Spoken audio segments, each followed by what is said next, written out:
Oi, gente, tudo bem com vocês? Como é que vocês estão? Espero que esteja todo mundo bem.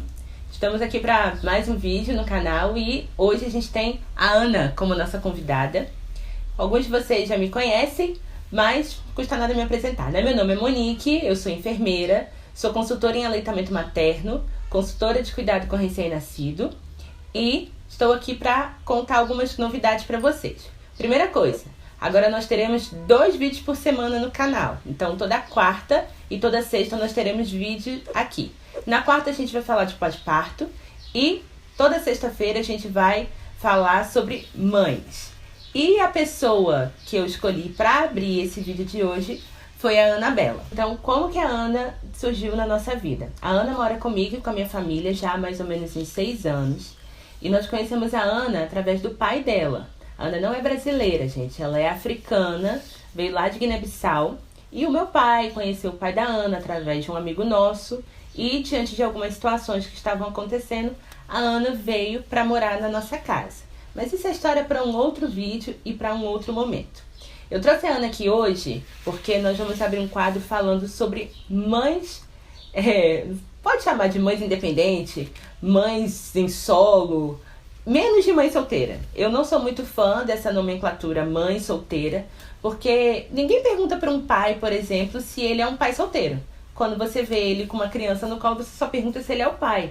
Você não pergunta se ele tá com a mãe da criança e mais um monte de coisa. Então eu não acho legal também a gente utilizar esse nome mãe solteira. São situações diferentes, né? É uma realidade diferente. Então, vamos dizer que seja mães que começaram o trabalho de forma independente. Vamos colocar dessa maneira. Eu acho que fica um pouco mais fácil de entender e você que está vivendo isso talvez também compreenda isso dessa melhor forma.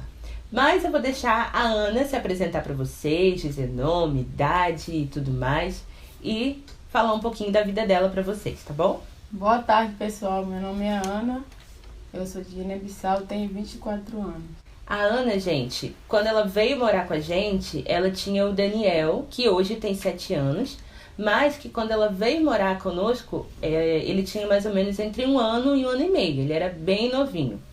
E a história da Ana, desde quando ela engravidou até todo o seu período aí de parto, pós-parto, tem uma história bem grande. E a gente vai tentar resumir, eu vou tentar trazer algumas coisas que não é uma realidade só dela, é uma realidade de inúmeras pessoas e acredito que seja uma realidade de você que está aí também assistindo. Então, se você se identifica com essa história, assiste ela até o final e compartilha ela com outras pessoas se você conhece alguém que está vivendo ou já viveu uma história um pouquinho parecida. Ana, conta pra gente sobre como você descobriu sua gravidez, quantos anos você tinha, como foi sua gravidez e tudo mais. Bom, quando eu estava grávida, eu tinha 16 anos. Aí quando a criança nasceu, eu fiz 17 anos. Mas no início foi bem difícil, porque era muito nova, imatura, não sabia nada, né? Era a primeira gravidez, primeira barriga, então foi bem difícil. Quando você veio de Guiné-Bissau, você foi morar onde primeiro? Fui morar em Goiânia. E você não tinha ninguém por perto? Não, da minha família não. Nem pai, nem mãe, nem irmão, nem ninguém. Gente, a Ana, quando ela veio pro Brasil, ela veio pra estudar. Eu sei que alguns de vocês devem estar se perguntando, nossa, mas como que essa menina veio lá da África pra morar aqui? Então, ela veio pro Brasil pra estudar. O intuito dela era esse. Aí chegou aqui que você descobriu que tava grávida. E tudo mudou completamente, né, Ana? As coisas viraram de cabeça pra baixo. Para quem engravidou aí muito nova ou para quem não estava planejando uma gravidez, com toda certeza leva um susto muito grande e um baque muito grande. Aí vocês imaginam para Ana, ela não falava português, nada, né, Ana? Só falava francês. Só conversava em francês, numa família que não falava francês também. Então, tudo era muito difícil, a comunicação era difícil. Mas conta pra gente, Ana, como é que foi o seu pré-natal? Durante a sua gravidez foi tranquila, foi difícil? Foi tranquila minha gravidez. Só tive anemia. Durante o período da gravidez? Sim. Que fez tratamento também no pré-natal? Fiz. E na hora do parto, como foi pra você? Bom, foi... No início, quando cheguei lá no hospital, como toda mãe né, prepara o parto que quer fazer, né? Eu queria fazer normal, como toda mulher, mas quando eu cheguei lá, o médico escolheu fazer cesárea. Então, desde aí já foi bem difícil pra mim. A Ana, gente, teve o DNA de cesariana e ela não queria ter cesárea. Desde o início, ela não queria. Vocês estão vendo ela aqui um pouquinho tímida, mas ela não é tímida, tá, gente? Ela não é nada tímida. Ela fala pra caramba, né, Ana, tá aqui em casa. Mas a gente já conhece essa história e ela não queria ter parto cesariana. Ela queria ter parto normal. Então, ela entrou em trabalho de parto em casa e quando foi levada para o hospital, o médico olhou pra ela e falou o que, Ana? O que o médico te disse? Ele disse que eu era pequena. E que não tinha condições de ter parto normal. Ele não avaliou, ele não analisou a situação, ele não esperou a evolução do trabalho de parto. Ele só olhou pra ela e disse pra ela que ela não podia ter parto normal, que ela iria fazer um parto cesariana, que ela teria um parto cesariana. E ela não quis. E ela argumentou, durante todo o processo, ela argumentou com o médico, dizendo que não queria, que não queria, que não queria. Mas mesmo assim, ele disse que o parto que ela teria seria um parto cesariano. Por que eu sempre digo um pouco disso, peço a Ana para falar? Gente, a violência obstétrica, ela também está relacionada a esse tipo de comportamento. Quando você não respeita a vontade da mãe, quando você não respeita aquilo que ela quer como escolha para a via de parto dela, isso também pode ser considerado um ato de violência. Porque é necessário a gente compreender o que essa mulher precisa. E tudo isso é preparado. Essa preparação acontece desde o trabalho de parto. Só que, infelizmente, essa não é uma realidade que a gente vive. Infelizmente, a gente não consegue ainda ter no nosso país uma totalidade no sentido de respeito. E eu não estou dizendo em situações que as intervenções são necessárias. Porque, por exemplo, quem é o profissional que vai estar avaliando aquela mulher, que vai estar acompanhando ela durante o pré-natal e que vai estar acompanhando ela ali durante o trabalho de parto, durante o parto, no pós-parto imediato, a gente precisa avaliar todo o cenário. É claro que se a mãe estiver em risco ou o bebê estiver em risco e houver necessidade de uma cesariana, é óbvio que essa cesariana precisa ser feita. A cesariana, ela não existe apenas porque nós achamos que é algo mais fácil e mais prático. Muito pelo contrário. A cesariana, ela não era considerada uma prática aceitável. Os primeiros relatos de parto cesariana que existem no mundo aconteceram no Egito e eles não podiam ser feitos em mulheres vivas. O parto cesariana só podia ser feito em mulheres que já haviam morrido, que estavam grávidas e necessitavam então de realizar uma retirada desse bebê para que ele conseguisse viver. Essa é a primeira história do parto cesariana. A cesariana em vida aconteceu muitos anos depois na Europa. Então, são situações que foram mudando com o decorrer do tempo. E hoje a gente vê o parto cesárea como o novo parto normal. De tanto que acontece, de tanto que ele é realizado. Então a gente precisa de compreender. Monique, você é contra o parto cesariana? Não, eu não sou contra o parto cesariana em hipótese nenhuma. Eu compreendo a sua importância para o processo de nascimento e eu compreendo a sua importância no que diz respeito a salvar vidas. Eu compreendo qual o papel do parto cesárea dentro desse cenário. O que eu não concordo é que muitas das vezes a gente tem uma pessoa como a Ana que tinha um desejo já instalado nela e possivelmente tinha condições para que isso acontecesse e a sua vontade não foi em nenhum momento estudada, em nenhum momento ela foi respeitada, em nenhum momento foi realizada uma avaliação para saber se aquilo era possível ou não. Isso eu sou contra. É por isso que eu bato tanto na tecla de informação, por isso que eu bato tanto na tecla de ter uma informação adequada, de ter uma informação correta. Hoje a Ana convive com a gente, com toda certeza, se ela engravidasse novamente e ainda estivesse convivendo conosco, a realidade de parto dela seria diferente. E seria diferente por quê? Porque a rede de apoio dela mudou, porque as pessoas que estão com ela, que podem intervir e ajudar, mudaram. Isso é importante, você ter uma rede de apoio que vai estar com você te auxiliando em todo esse processo e você ter uma rede de profissionais que compreendem o seu desejo. Se eu não me engano, já tem até um vídeo aqui no canal que fala um pouco sobre isso. Quando você for buscar a alguém, busque pessoas que estejam de acordo com seus princípios. Busquem pessoas que estejam de acordo com aquilo que você também queria para o seu parto, para o processo de nascimento, para você, para o seu filho. Isso é extremamente importante. Então, não sou contra a cesariana, mas eu sou contra profissionais se aproveitarem da sua posição profissional para impor para pacientes, para impor para outras pessoas a sua vontade para aquilo que fica bom para si mesmo. E não para aquilo que fica bom para um todo, para aquilo que fica bom para o próximo. Nós estamos em dezembro e é chegado o momento da realização de cesarianas eletivas. E elas acontecem por quê? Porque a gente tem profissionais que desejam passar o Natal com a sua família, que desejam passar o Ano Novo com a sua família, que querem curtir. Isso é errado? Não.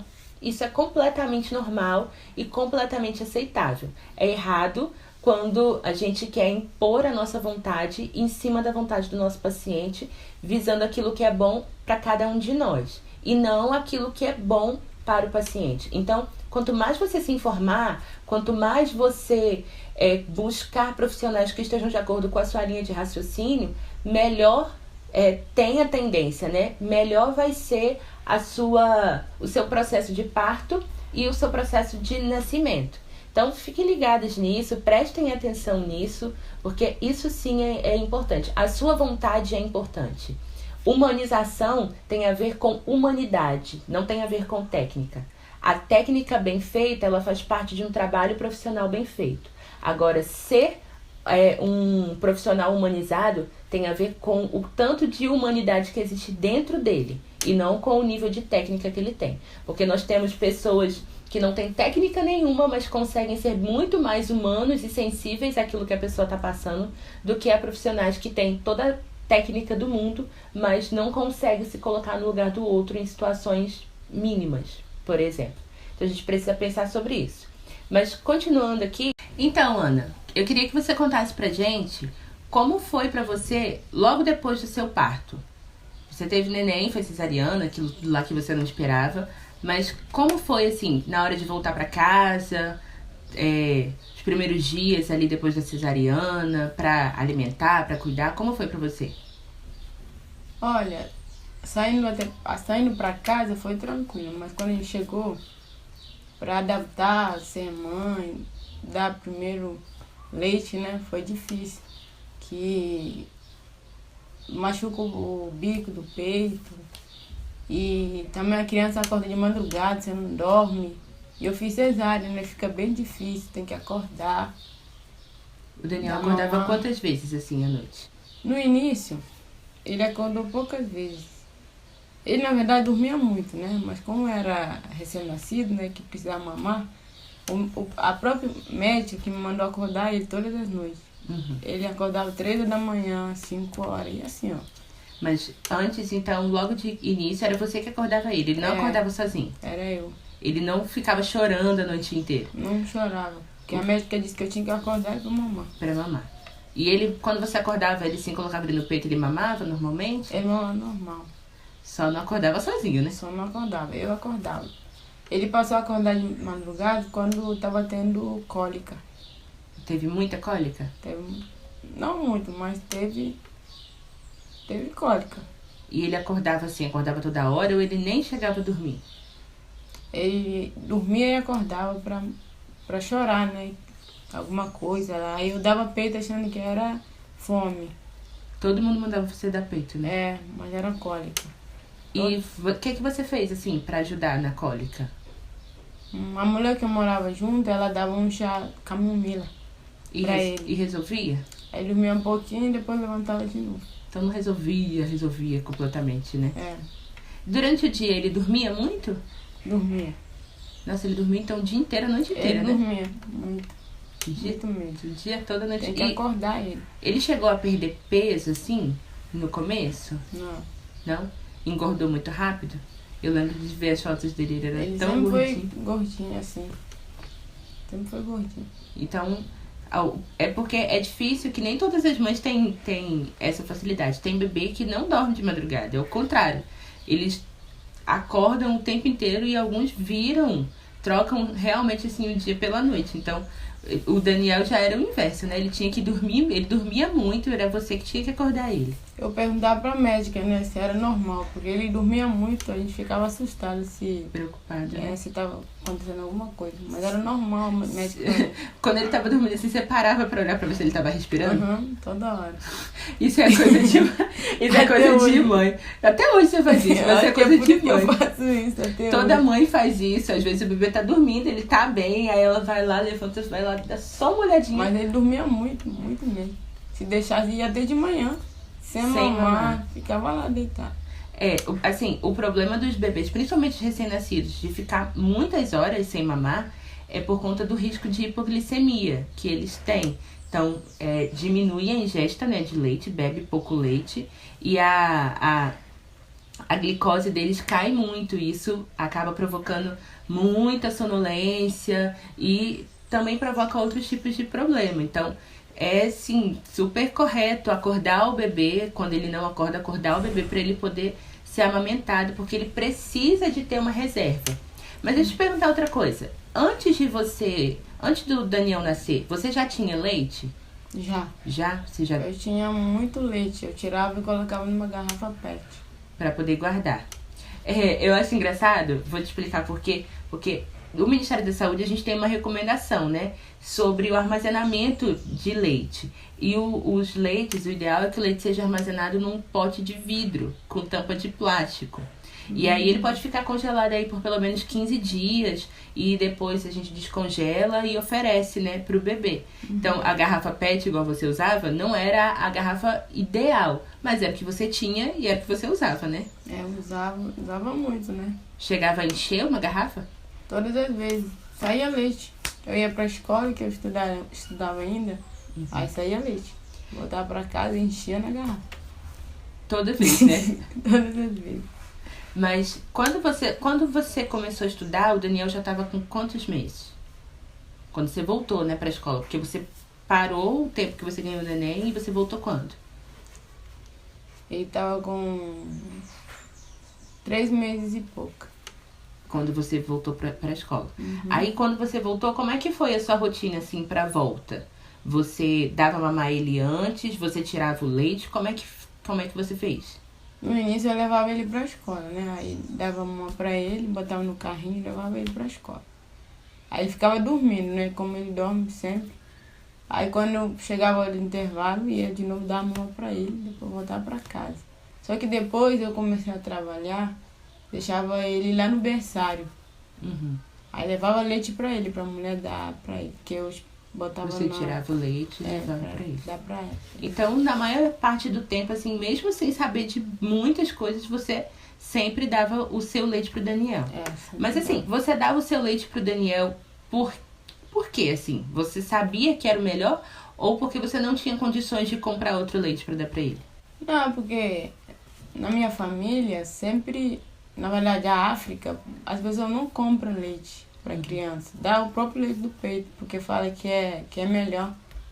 E a minha médica sempre falava que o leite era ideal para criança. Então você já sabia, já tinha isso na cabeça, então era uma coisa que você conseguia levar, né? Por isso que eu sempre... E eu tinha bastante leite também.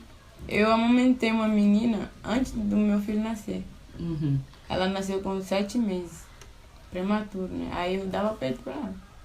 E deu tudo certo. Só que como elas eram brancas, porque na cidade onde eu morava era todo mundo branco. No Goiânia a maioria são brancos. E eu era a única negra, né, na casa. E a mulher veio lá nos visitar, foi com a criança dela. Aí, só que ela não tinha leite, ela comprava muitos leites, para dar pra criança. E ela chorava a noite toda, todos os dias. E eu tava no meu quarto. Aí um dia eu ofereci, né, pra amamentar, só que ela não quis, porque eu era negra. Ela não quis que eu desse. Aí eu deixei pra lá, só que ficou todos os dias, ela me voltou e pediu pra amamentar a criança. Aí eu amamentava todos os dias pra ela. E eu tirava também, botava numa madeira pra ela dar pra criança. Aí a criança pegou o leite. você... Lá na África ainda é normal ter outras pessoas... Tipo assim, ter mães de leite? É, Na África ainda é normal? é normal. Porque o que acontece? Você me contando... essa história é uma das histórias que eu conheço. Por exemplo, aqui no Brasil é proibido. Não é que é proibido, mas não é uma prática que a gente recomenda. De mães amamentarem outros filhos. Filhos de outras mães. Por inúmeras situações. Uma das situações é o risco. Porque, por exemplo, às vezes a mulher que está amamentando pode ter algum tipo de doença que pode ser transmitida através do leite e isso pode passar para outra criança. Esse é um dos riscos. A segunda questão é que o leite materno, o leite que você produz, ele é um leite completamente adequado para o seu filho. Porque é como se o nosso organismo se adaptasse, entendeu? Se adaptasse aquele organismo que está sendo sustentado por nós e desenvolvesse, né, e fabricasse, digamos assim, um leite que fosse a partir daquilo ali. Mas por essas questões não existe essa recomendação. Por exemplo, lá em Goiânia, que era uma cidade maior, com certeza deveria existir banco de leite. Eu acredito que sim, né? Nos hospitais. Então você poderia, se você tivesse sido instruída, você poderia ter ido a um banco de leite, doar o seu leite no banco de leite. Aí lá eles iriam fazer todos os testes, porque nos bancos de leite eles fazem os testes para saber qual a qualidade daquele leite, se a mãe tem alguma doença que foi transmitida para aquele leite. E aí, para essas mães que têm dificuldade na amamentação, por exemplo, elas podem receber doação do banco de leite. Seria, por exemplo, um caso para ajudar essa mulher. Ela ir no banco de leite e conseguir uma doação para esse banco de leite. Mas é claro que as razões pela qual fizeram ela não aceitar seu leite é completamente inaceitável. Porque ela não aceitou, ela não pensou, aparentemente, ela não utilizou dessas informações para que você amamentasse. Ela utilizou de racismo. Pura e simplesmente. Que é uma pauta para um outro vídeo, porque a amamentação, a gente fala muito sobre a questão da amamentação. A amamentação ela tem muito a ver com militância e com resistência, porque a mulher ela é muito marginalizada em muitas situações. Ela é marginalizada porque amamenta em público, ela é marginalizada porque ela é mulher, ela é marginalizada porque é branca, é marginalizada porque é negra, é marginalizada porque é indígena. Enfim, existem aí inúmeras janelas abertas de preconceito que ainda precisam ser fechadas. Mas com certeza é uma situação que gerou um desconforto muito grande pra você, né?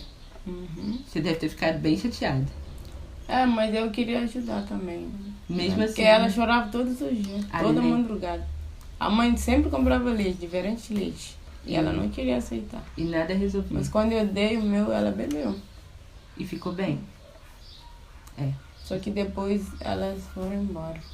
Você tendo um bom coração desde sempre, né, Ana? Isso Desde nunca mudou. Mas, voltando a falar do Dan. Depois que, nesse processo aí que você conseguiu amamentar, você falou que seu peito machucou muito. Ficou muito. E o que as pessoas falavam pra você em relação à amamentação, mesmo lá sentindo dor, com o peito machucado? Falava pra continuar a dar de mamar. Porque a Mesmo? criança precisava mamar. Né? E você sentia muita dor? Você chorava de dor? Chorava não, mas eu sentia bastante dor. Chegou a machucar? Machucou todos os dois bicos. Só não durou, né, bastante tempo assim, mas depois... Depois de um tempo foi melhorando.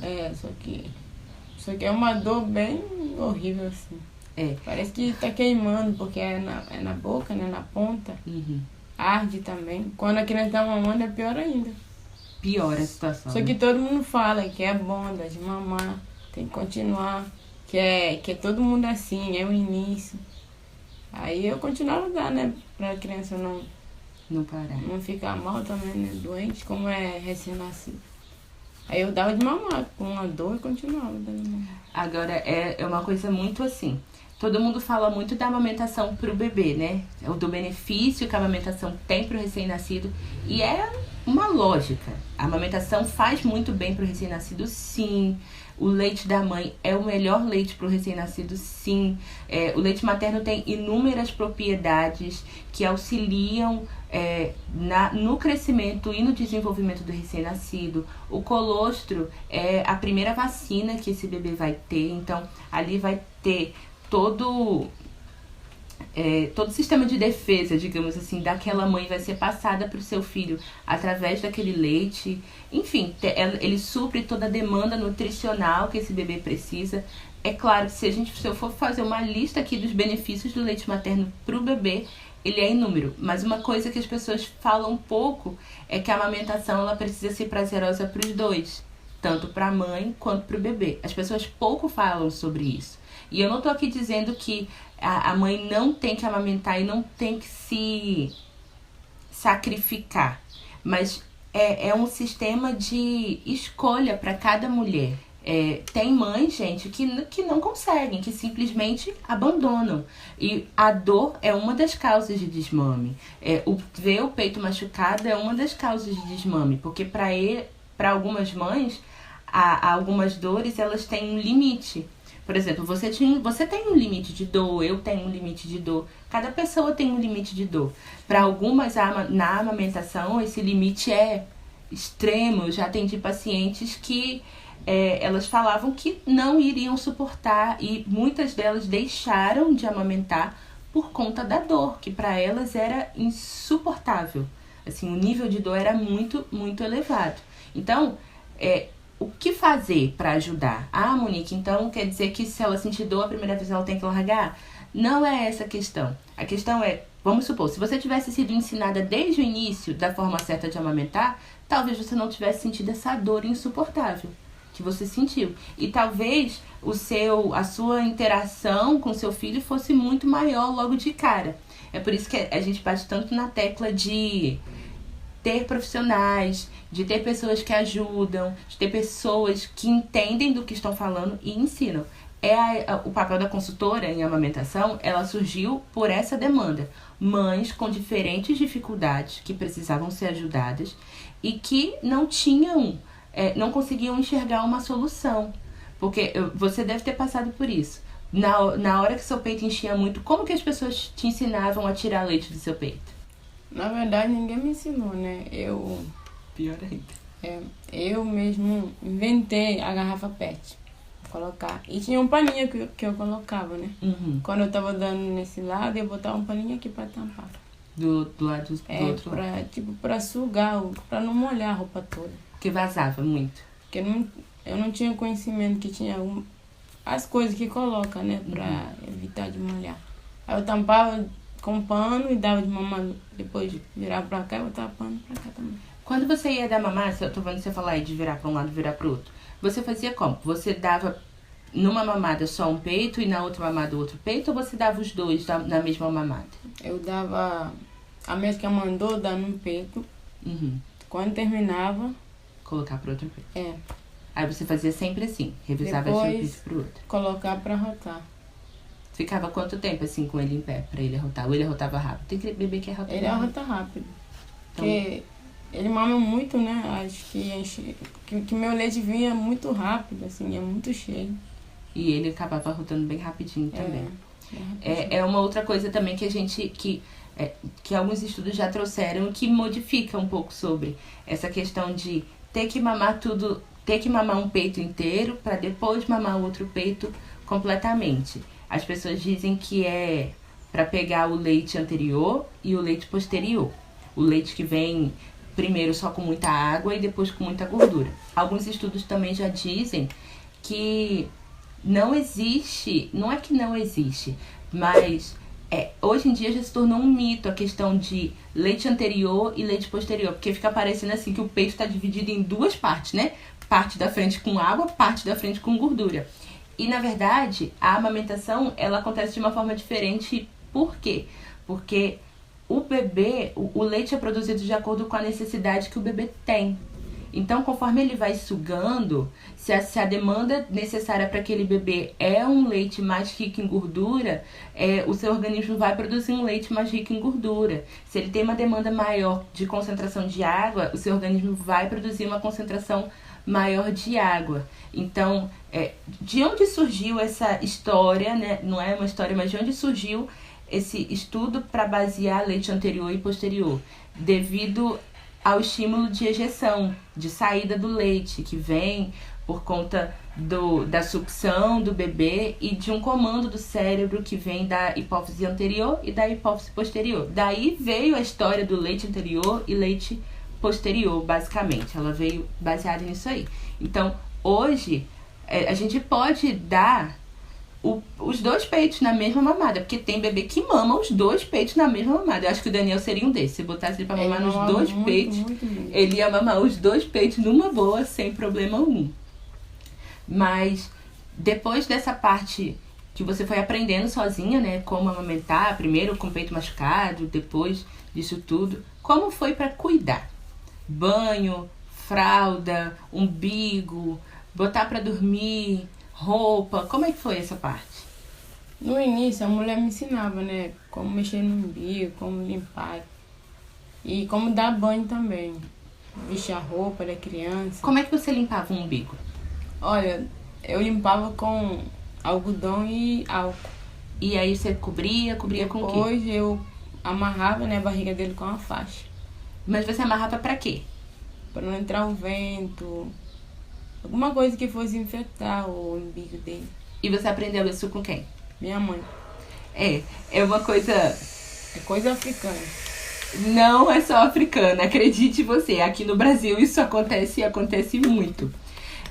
Uma das coisas, né, que é um dos mitos do cuidado com o recém-nascido é de precisar colocar moeda no umbigo, colocar pó de café no umbigo, cobrir com faixa. A minha avó, ela ensinava que tinha que colocar uma moeda de 25 centavos ou de R$1 em cima do umbigo e cobrir com a faixa. Eu fui criada, eu nasci, a minha mãe fez isso comigo e a minha mãe fez isso com meu irmão também. A da moeda, só na casa da nossa avó que tinha. Mas a faixa, isso era de lei. Por quê? Aí aqui falava que não podia ficar sem faixa para o umbigo não ficar estufado. Não tava muito certo, não. Mas tá tudo bem. O que acontece? Mas isso é um mito, tá? E por que é um mito? O que a gente utiliza para poder limpar o umbigo do bebê? Álcool a 70%, o álcool absoluto que a gente chama, e gás ou algodão. E fazer essa limpeza toda vez que der banho e toda vez que for trocar a fralda do bebê. Independente se for fralda de xixi ou fralda de cocô, realizar a limpeza do corpo, toda a troca de fralda. Porque a intenção para fazer com que esse umbigo caia é você ressecar o umbigo. O umbigo passa por um processo que a gente chama de mumificação. Aí ele vai secando, você já viu, né? Que ele vai ficando aquela coisa seca, bem pretinho, até que ele cai. Então, o álcool, ele tem essa função de ajudar a secar. Eu já ouvi algumas pediatras que eu conheço dizendo que já não se utiliza mais o uso de álcool, mas eu ainda não vi nenhum estudo que comprove isso, não tem nenhum estudo científico que eu tenha visto, né, que tenha essa comprovação. Então, em muitos casos ainda é utilizado. Então, é uma das coisas que, eu acho que é uma das maiores culturas de cuidado com recém-nascido em relação ao cuidado com o umbigo, evitar de ter ventos, ter infecção, colocar alguma coisa pro umbigo não estufar. Mas, gente, não precisa, tá? Álcool 70, gases ou algodão e limpeza em toda a troca de fralda e depois do banho já é o suficiente. Mas vamos lá. Como é que era pra dar banho? Bom, para dar banho era bem difícil, porque como ele era bebê,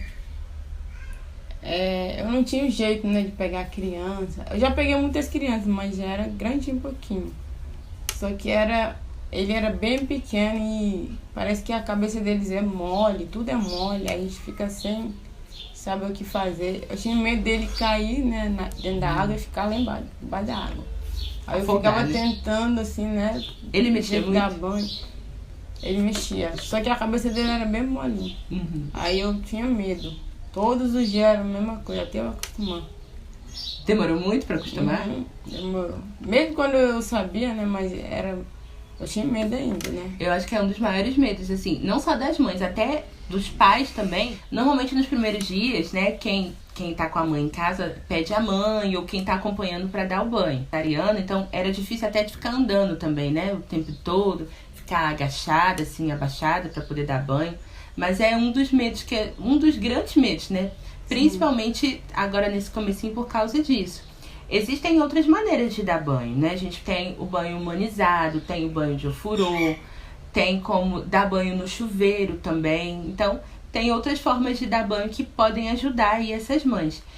Aqui no canal eu tenho um vídeo de dicas de como dar banho nos bebês, né? Uma das opções de dar banhos nos bebês. E no meu e-book eu também falo sobre essas opções de banho para os bebês. São técnicas bem legais e que a mãe se sente mais segura e que os pais, né, quando o pai está presente, também se sente mais seguro.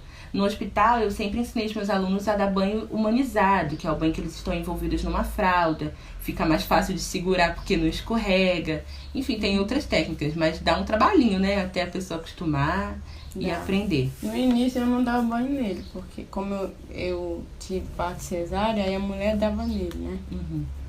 Até eu começar a andar, ela me ensinou a dar banho, só que eu aprendi de vendo, mas quando eu fui, né, na prática, aí foi difícil. Parece que escorrega a criança. E pra trocar a fralda? Trocar a fralda foi difícil também. Porque eu nunca troquei fralda descartável, nunca mexi.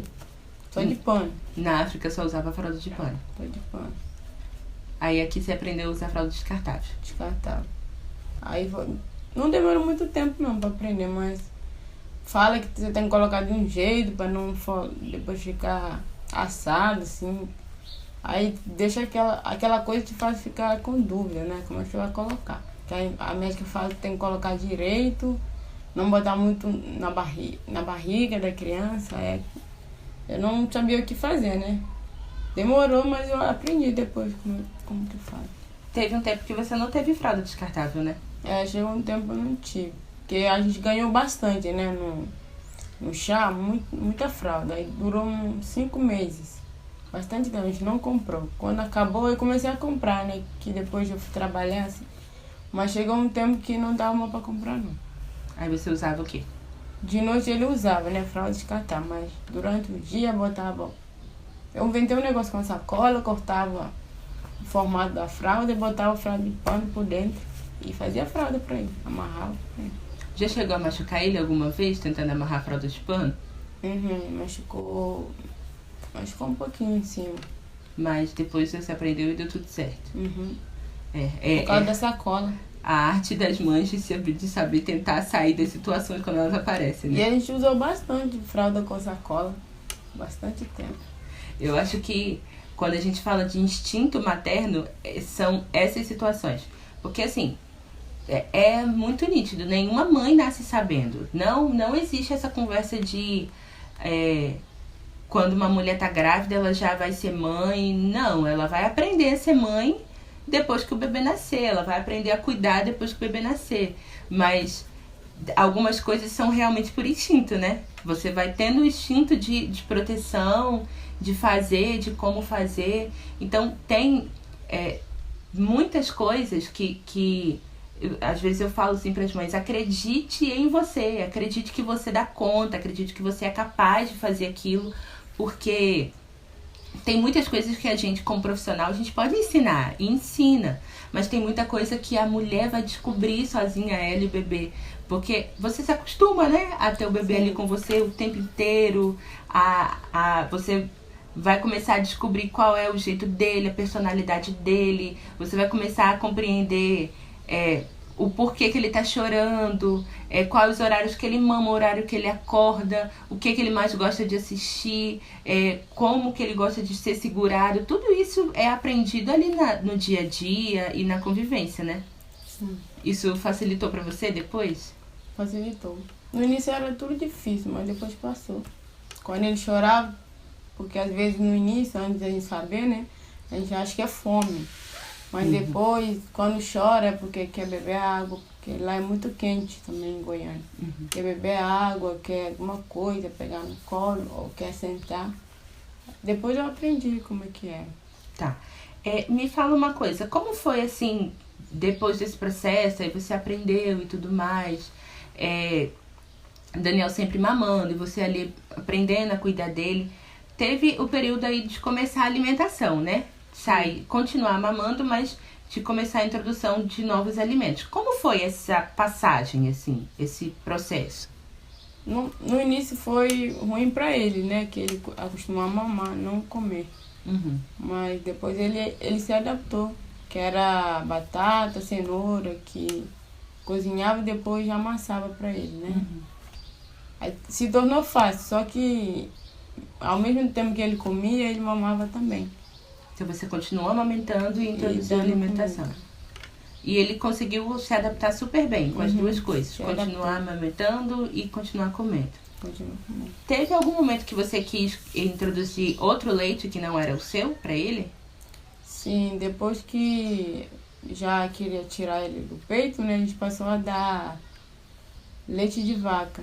Com quanto tempo você quis tirar ele do peito? E como é que foi esse negócio de tirar ele do peito? Você tirou do peito porque você quis tirar? Ou você teve alguma influência? Alguém falou alguma coisa pra você tirar? Como é que foi isso? Bom, as pessoas falavam que eu era muito magra, né? Tanto ele mamar, que ele era bem gordo, mas eu era mais magra mesmo. Aí falaram pra tirar, né? Pra tentar tirar um pouquinho. Só que na África a criança às vezes mama até 2 anos. Uhum. Aí eu continuei dando de mamar, mesmo As pessoas dando falam. aquele leite lá, mas continuei dando. Mas então você chegou a dar leite de vaca pra ele, a entrar com leite Já. de vaca. No início ele não quis, não. Na verdade, só quis depois de bastante tempo. Demorou muito então pra ele adaptar. 1 ano pra ele querer tomar aquele leite. E você já começou dando direto no copo ou você dava mamadeira? Era mamadeira. Era mamadeira? Então, outra briga também, né? Porque ele não queria pegar. Ele pegou muito rápido, né? Ele só não gostou do leite, mas mamar ele mama na mamadeira. Não tinha problema de pegar a mamadeira. Não. Hoje, eu lembro que quando você veio morar com a gente transicionou ele da mamadeira pro copo. Ele só mamava só na mamadeira. É uma das coisas que eu lembro bem da chegada do Dan lá em casa. É que a gente tirou essa mamadeira mesmo, e colocamos o copo, né? Introduzimos o copo para alimentação. Quando ele era, né, mais novinho, enquanto ele dormia, o leite ficava saindo, eu colocava o leite na mamadeira às vezes. Aí Entendi. quando ele acordava, eu dormindo, né, a mulher pegava aquele leite e dava pra ele, mamar, pra dormir. Entendi. Aí ele acostumou a mamadeira. Então a transição alimentar dele não foi tão difícil para você, né? Não, Foi um período mais fácil. só foi pra mim, né, pra me aprender a cuidar dele, dar mamar, dar banho, muitas coisas. E quando você foi para essa parte da introdução alimentar, eu lembro que você já tinha comentado comigo que seu leite empedrou, né? Sim, Seu peito empedrou. sim.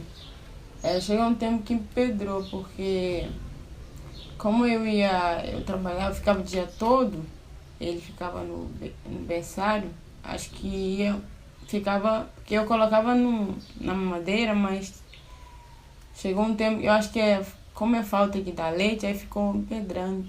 Enchia muito, não tirava, né? Só que eu dava pra ele, né, mesmo assim, duro, não tava muito duro, mas tava empedrado. Aí eu dava pra ele, doía meu peito, porque tava duro, tava dolorido assim. Aí eu falo que eu fiquei doente, né? Mas você teve febre, teve que tomar Eu tive remédio? febre. Aí, eu lembro que por causa de eu tomar remédio, que fez com que não me deixaram dar mamar pra ele. Quando você começou a tomar remédio, aí falaram que você não podia dar mamar por causa do remédio. É isso? Aí começou a dar chá pra ele, um monte de coisa lá. É uma coisa interessante, Ana, porque tudo com falta de informação vira um problema, vamos colocar assim. Porque quando a mulher vai voltar para o trabalho, vamos supor, né, ou vai começar o trabalho, aí depende de cada mulher, a gente tem uma rotina de ajuda para essa mulher que vai retornar. Uma, para ela para que não ocorra o desmame em relação a essa volta ao trabalho, e para que problemas como esse não aconteçam. O peito encher demais, esse processo aí do leite empedrado, o peito ficar empedrado, a gente chama de engurgitamento mamário. Então é quando fica, o peito enche muito, dá aqueles nódulos, né? Que fica duro e a mulher sente muita dor. Algumas chegam a ter febre, outras têm abscesso que precisam ser drenados, aí precisa ir no hospital. A gente tem que realizar um corte, um piquezinho para sair todo o pus, porque empedra realmente e é um transtorno muito grande, é uma dor muito grande e tem como ser evitado. Então, por exemplo, para uma mãe que produz muito leite e está começando ali o seu processo de retorno ao trabalho, a gente sempre inicia a retirada prévia desse leite para realizar o congelamento. A gente ensina a fazer a ordenha de alívio para poder fazer a retirada desse leite em excesso que está ali. A gente ensina a ordenhar mesmo para armazenamento, porque às vezes é um horário que você não tá com seu bebê ali perto de você, mas você precisa retirar esse leite, porque senão vai acontecer isso. Porque o organismo da criança e o organismo da mãe, eles têm uma comunicação muito grande. Então, o que acontece? Quando você começa a diminuir a ida do bebê para o peito, o seu organismo também já começa a entender que ele não precisa produzir leite para todos aqueles horários. Então, vamos supor, se você está com o bebê em casa e ele mama toda hora e você começa a trabalhar e ele vai começar a mamar em horários específicos, depois de alguns dias o seu organismo vai entender que se você dá mamar de manhã, de tarde e de noite, que ele precisa produzir leite para de manhã, de tarde e de noite. Mas até isso acontecer, ele vai continuar produzindo o leite que ele já produzia normalmente. E isso que acontece. O peito enche muito, pode começar a empedrar. E a gente sempre ensina as massagens, ensina as ordenhas, para que isso não aconteça. E engurgitamento mamário também não é caso de desmame, não é caso de não amamentar o bebê. O nosso ponto principal no engurgitamento é o limiar de dor da mãe. Então, se essa mãe suporta, aguenta dar mamar, a gente permite que o bebê continue sendo amamentado. É claro que tudo é uma questão de avaliação, tá, gente? Então, a gente precisa avaliar a situação de cada mãe e compreender. Mas o uso da medicação, normalmente, alguns médicos, eles já prescrevem medicações que são medicações que a gente fala que são compatíveis com a amamentação. Ou seja, a mulher pode tomar medicação e pode continuar amamentando. Existe um site que chama Elactância. E nesse site a gente consegue verificar quais as medicações são as medicações mais compatíveis, quais são as medicações compatíveis ou não compatíveis para o aleitamento materno. Com certeza, se eu soubesse disso há muito tempo atrás, talvez você não teria passado por todo o processo difícil que você passou, né? Mas e agora? Agora é fácil cuidar do Dan, né? Agora é fácil. Porque ele já cresceu. Toda a parte difícil já passou. Mas você acha que se você tivesse um outro filho hoje, como seria? Eu acho que seria melhor com tudo que eu já aprendi, né? Eu só errei nessas partes. Mas durante... Né, quando eu tive Daniel, não foi difícil, não. Porque ele mamava normal, ele era um bom menino também. Dormia bem, dormia muito. Que não conhecia muita coisa, né? Não sabia, né? Aí eu errei. Mas é assim mesmo, Ana. Eu sempre digo que quando a gente está de fora do problema, quando a gente não está vivendo, é mais fácil da gente identificar e auxiliar. Por que eu falo isso? Às vezes as pessoas olham pra mim e falam assim, mas você ainda não é mãe, como que você fala sobre amamentação, sobre cuidado? Porque eu cuido de muitas mães nessa situação. Eu cuido de muitos bebês na mesma situação. Então, quando a gente não está vivendo o problema, é mais fácil a gente enxergar uma solução para ele. E quem está dentro do problema tem uma dificuldade maior de enxergar essa solução. Não tem como. Porque a gente pode ser a melhor profissional do universo. Quando o problema é com a gente, parece que a gente não consegue enxergar a solução, o desespero tomar conta, você não sabe o que fazer, você esquece tudo que você aprendeu, mas quando a gente tem alguém ali para ajudar, é muito melhor. Por isso que a rede de apoio ela é muito importante. A rede de apoio ela auxilia muito nesse processo para fazer com que a mãe consiga enxergar soluções possíveis, para encorajar essa mãe, para dar apoio. Entende? Você acha que você teve muito apoio durante esse período? Ou você acha que você sentiu falta de ter apoio? Eu não tive muito apoio, não. Eu lembro quando eu estudava, né, que a gente tinha psicóloga, ela sempre fazia uma reunião com todo mundo, né, no caso da coordenação, para falar que ia me ajudar, né. Falaram que ia comprar fígado, um monte de coisa, frutas, mas não compraram até a Daniel crescer. Aí toda hora elas me viam, né, e falavam que ia dar, né, ia pra minha casa, falava toda hora que tinha já comprado, tudo preparado. Aí eu ficava esperando, né, aquela coisa. Mas nunca chegava. Acho que eu nunca tive apoio, porque até fruta que a enfermeira mandou comer, eu não comia muito, não. Era só banana, que eu tinha cãibra no pé, assim, que eu comia bastante banana e fígado. Eu mesmo comprava e ficava fazendo todo dia que a médica mandou pra mim comer. Porque eu tive anemia também. Mas nunca tive apoio, assim, das pessoas para ajudar com alimentação e outras coisas. Eu acho que para uma mãe que engravida fora do seu tempo, assim, de planejamento, é um desafio muito grande, né, Ana? É muito difícil ter que enfrentar um mundo completamente novo e sozinha, né, basicamente. Porque lá eu não tinha família, né, era pessoa diferente, né, pra mim. Só que eu consigo adaptar rápido. Mas mesmo assim, faltava alguma coisa, né, tipo família. Tinha gente diferente, na escola eu não conhecia, em casa também eram outras pessoas. Que eu morava junto, mas mesmo assim era diferente. É diferente. Minha mãe falava de longe, né? Eu ligava, falava uma coisa. Ajudava, mas ela estava bem longe. Minha tia também, né? Então foi bem difícil mesmo. Difícil. Nessas partes de apoio era bem difícil. Ana, se você pudesse mandar um recado, a Ana de hoje pudesse mandar um recado para Ana que tinha 16 anos e que estava desesperada aqui no Brasil porque tinha acabado de descobrir que estava grávida, o que você falaria para ela? Eu falaria que hoje eu sou melhor e tenho mais pessoas, né, para me ajudar. E hoje eu entendo melhor do que antes, né? Eu tenho mais conhecimento, eu farei melhor. E se você pudesse mandar um recado para as mães que já passaram ou que estão passando por uma situação muito parecida com a que você viveu, o que você diria? Para procurar apoio, procurar pessoas, né, que sabem mais. Quando elas tiverem qualquer dúvida, para procurar profissional, né? Porque eu não tive isso. Que hoje tem bastante gente, né, que ajuda as mães, como tratar a criança, como cuidar, para elas procurarem ajuda. Então, acho que o que a gente tem para dizer para vocês é justamente isso. Cada mãe passa por uma situação completamente diferente e cada uma carrega em si as dores de ser mãe. Então, não importa se você não planeja o seu bebê, se você tem 15 anos, 16, 18, 20, se você planeja um filho há muito tempo, cada mãe tem um desafio diferente e você é a única. Você e o seu bebê são únicos. Então, é uma fase, então procure ajuda, procure alguém que possa ajudar você, procure alguém que possa te orientar. Não escute todas as vozes, porque muita gente quer dar muito pitaco. A Ana passou muito por isso, né, Ana? Muita gente dando várias opiniões diferentes. Eu não entendia, né?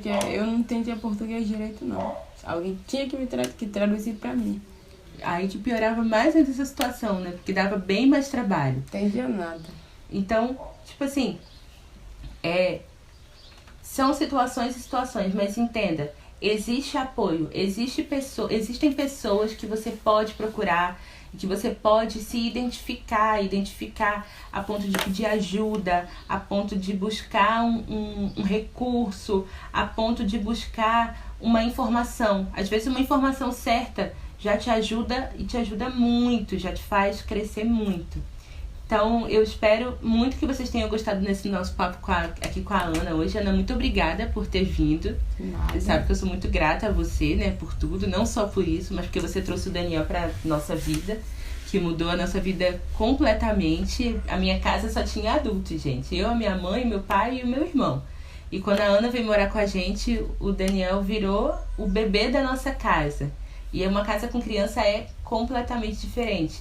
E desde que a Ana veio morar com a gente, ela se tornou completamente da nossa família. Totalmente. O Daniel é totalmente nosso, com todo amor, com todo carinho, com todo cuidado que a gente tem com eles. Foi algo surreal. Parecia até que ele já conhecia a gente a vida toda, assim. O Daniel também. Eu sou louca por ele, não posso nem falar, porque ele sempre foi muito chegado a mim, né, Ana? Muito, muito, muito. O beijoqueiro da família.